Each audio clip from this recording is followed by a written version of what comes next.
Funge. Naona anasema tuko nukuu ya mwisho kumalizia. Wewe msomi wewe unakumbuka tunafikia wapi? Okay.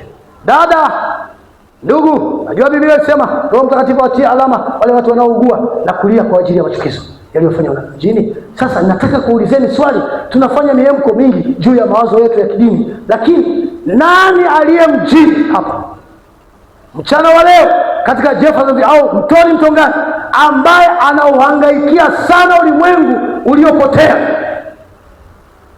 Mnaona kama nakonda mchungaji wetu, nahangaika, nawezaje kuona Kariakoo inaokolewa? Ule umati mkubwa na uona, haujawahi kusikia ujumbe hata mara moja. Unanisikia vizuri? Muda mwingine nyinyi mnafikiri ushaokolewa inatosha. Sio hiyo. Sio hiyo. Haleluya. Huyu hapa anahangaikia watu waliopotea katika siku ya mwisho, ambaye kutumia hata dakika 30 usiku akiomba kwa ajili ya dhambi za mji. Lakini kulingana maandiko, malaika wa Mungu alipaswa kuwatia muhuri wale tu waliougua na kulia kwa ajili ya chukizo. Amen. Wenye uwezo mkubwa kupata Roho Mtakatifu. Usipate Roho Mtakatifu kujua mambo ya dunia. Anatafuta kama unalia kila wakati, uko naomba, Mungu atashuka mahali fulani. Hatujali tena, yani hatujali. Unaona mambo ya Mungu hatuyapi nafasi. Siku ya ibada hatupi nafasi. Sikia nikwambie, puuza kazini kwako, usipuuze mambo ya Mungu. Hatujali tena. Tunataka tukujua kwamba tunaweza kuwa na wakati mzuri. Unataka uwe na wakati mzuri sana. Mkristo sio mtu wa kustarehe. Na Mungu akikuonyesha fedha kidogo, usistarehe.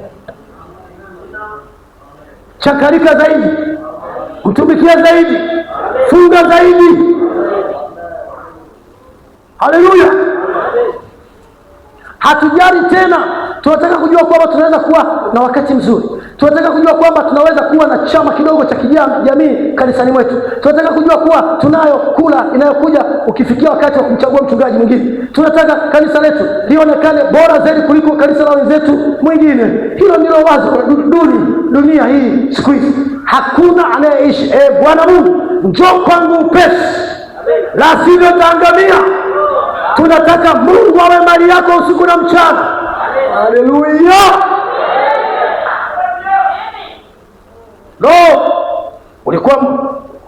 Ulikuwa mweza yote, wewe uliye kila mahali, njoo ukae moyoni mwangu.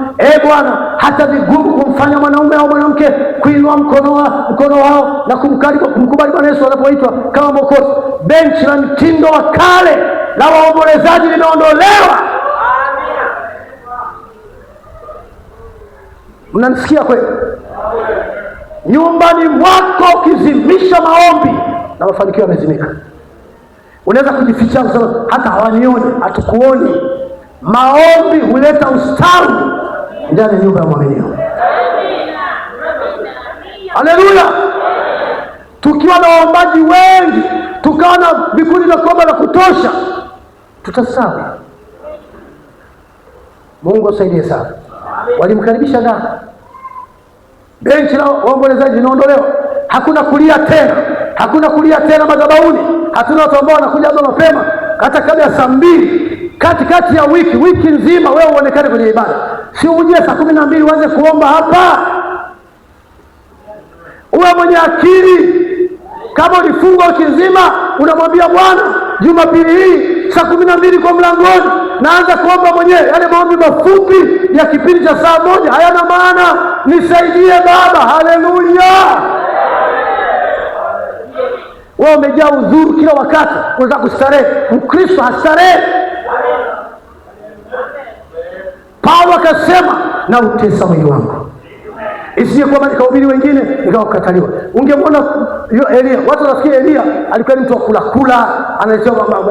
Alikonda na Biblia inasema angepiga magoti miguu inagongana hivi kwa sababu analilia taifa la Israeli. Hebu tuwe na wadada, tuwe na wandugu hapa wanaweza kukaa magotini kuomba usiku na mchana. Sio mara moja umeomba muda fulani hata dakika 30 umeacha. dakika 30 tena umeacha, dakika 30 umeacha, ukichanganya barabarani kila mahali, haitakuwa kawaida. Jifanye muombaji.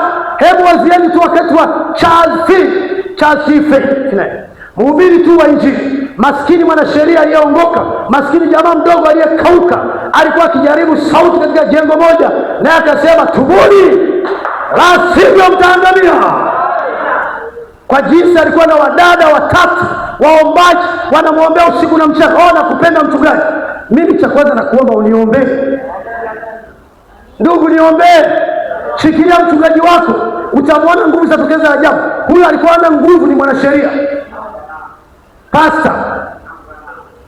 Wadada wenye maono wakamjia, unaona wewe una Roho Mtakatifu, ni jambo gumu kumwambia mtu.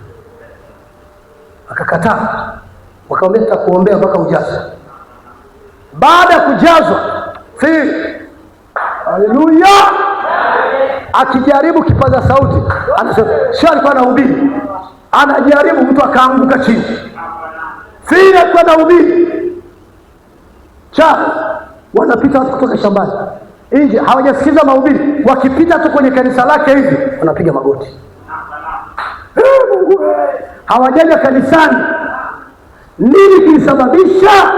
Ni waaminio wake kuomba.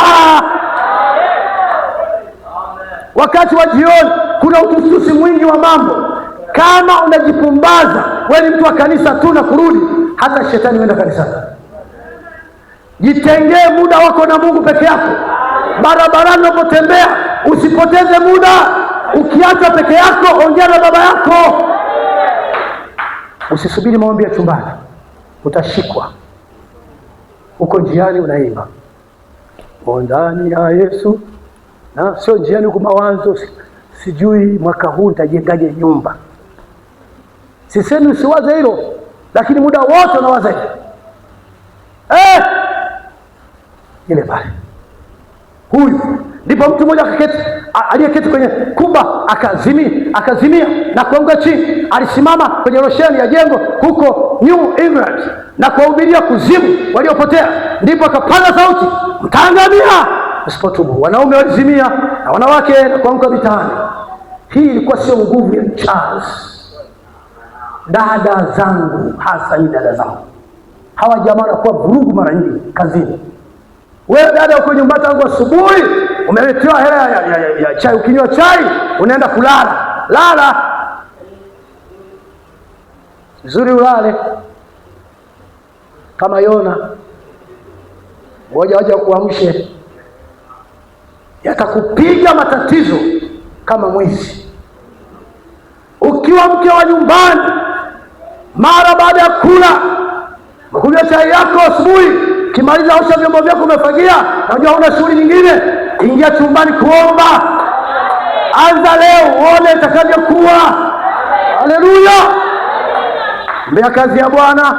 Kama ni mume, muombe mume wako, ombea watoto, ndio kazi uliopewa. Mungu akusaidie sana. Jumatatu unakaza ruti mpaka jioni, haujasoma neno. Kweli huyu adui anazungumzia tangu asubuhi, leo utamshinda? Utamshinda? Huyo mpingeni shetani, utamshinda kweli? Utamshinda. Mungu atusaidie sana. Naona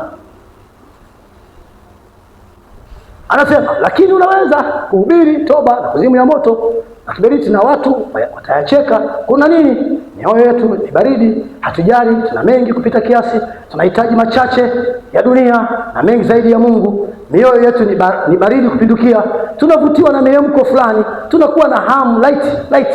Tungalikuwa na kucheza light, tungalikuwa na kupaza sauti. Naamini hayo light, tungeweza kunena kwa lugha. Ninaamini hilo, naamini kila sehemu ya hayo. Lakini kama tuna hayo wala hatuna roho ile inayougua, inayolia, iliyovunjika, Mungu hawezi kuitumia. Mambo haya ni mazuri ya mihemko, lakini hatuna budi kuwa na hayo mengine ya kuambatana nayo. Tumeacha jambo kuu tukaendea ya pili, na kama huwezi kuyafanya makubwa, mambo madogo. Tunajua hilo. Hata katika mikutano yetu, wenyewe imefifia, mahali ambapo tulitilia maanani sana uponyaji wa kiungu badala ya uponyaji wa nafsi. Amen. Ndugu, tunachohitaji leo ni uamsho wa kuvunjika, mioyo ikiwaka moto kwa ajili ya Mungu. Ninachomaanisha kuwaka moto ni kuwa chini ya madhabahuni, huku machozi yakitiririka mashavuni mwao, sio kwa dakika 5 na kusimama na kusahau, lakini huko nje wakijaribu kurudisha waliopotea wamrudie Kristo tena, mzigo moyoni mwao. Haleluya! Mungu, ondoa anasa zote za dunia na kashfa zake zote na ucheshi wake wote, na uweke mizigo juu ya moyo wangu kwa ajili ya waliopotea. Yangekuwa ndio maombi yangu. Hayo ndio mahangaiko yangu, hayo ndio mahangaiko yangu. Na waza, kuna watu nilikuwa nao wamerejea nyuma, kuna watu hawajamjua Kristo, ni waaminifu madhabahuni kule, wanajitolea, lakini wanajitolea bure, wanamwabudu Mungu bure, na sisi tuna kweli yote hapa. Mungu atusaidie sana. Watu wa nuru, haupasi kuchanganyikana na maneno ya watu wa giza. Wewe ni Mwokozi. Usipofanya maombi ya kutosha, usipotoka kwenda kuwafuata, hatuwezi kuwapata. Nataka niombe ile benchi la kale la maombi, ile roho ya kubwa ulikuwa nayo, ule moyo wa kumpenda Mungu sana ambao umezorota. Inua mikono yako juu.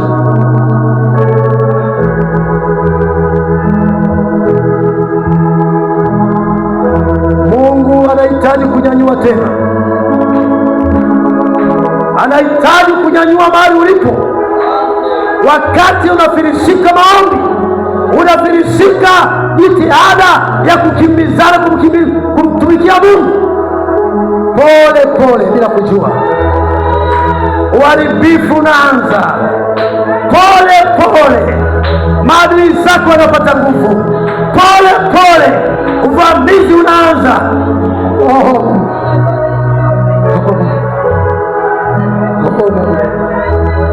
Yule malaika anatembelea waombaji, na wewe kama unasema hapana, inanitosha, inua mikono yako. Mfalme, dada yangu, ndugu yangu, namjua huyu Mungu. Wakati unaomba unamuona. Unapoacha kuomba kwa muda, utaona kama umeshinda, lakini uharibifu unakuja kasi. Utapigwa na vitu vingi sana. Naomba mchana wa leo, yule malaika mkuu akuguse pale ulipo.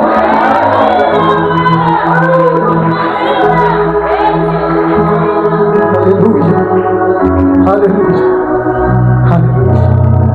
Utajiri na heshima viko kwa Bwana, vinapatikana kwenye neno na maombi. Unaatiaje nanga? Unaatiaje hiyo nguzo? Usipumbazwe na vifedha, usipumbazwe na hiyo afya ulionayo. Adui yako anainyatia, adui yako anaivizia. Nasema kwa jina la Yesu Kristo, kila roho ya uzembe wa kuachilia chumba cha maombi pamoja na kusoma neno na kutumika, ikuachilie katika jina la Yesu Kristo. Uwe huru.